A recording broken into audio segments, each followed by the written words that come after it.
ত্রয়োদশ জাতীয় সংসদ নির্বাচনকে কেন্দ্র করে বাগেরহাটের শরণখোলায় জামায়াতে ইসলামী ও বিএনপি সমর্থকদের মধ্যে সংঘর্ষের ঘটনা ঘটেছে।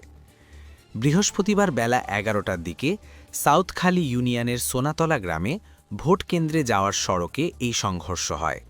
এতে উভয় পক্ষের অন্তত ১৯ জন আহত হয়েছেন।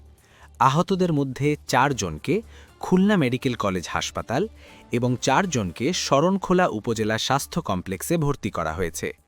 স্থানীয় সূত্র জানায়, ভোট কেন্দ্রের রাস্তায় দাঁড়ানো ও পথ আটকানো নিয়ে কথা কাটাকাটি থেকেই সংঘর্ষের সূত্রপাত হয়। এদিকে একই সময় বাগেরহাটের কচুয়ায় দেশীয় অস্ত্রসহ এক যুবককে আটক করেছে যৌথ বাহিনী। আইন-শৃঙ্খলা বাহিনীর তৎপরতায় বর্তমানে পরিস্থিতি নিয়ন্ত্রণে রয়েছে। আরও আপডেটের জন্য সাবস্ক্রাইব করুন আমাদের চ্যানেল।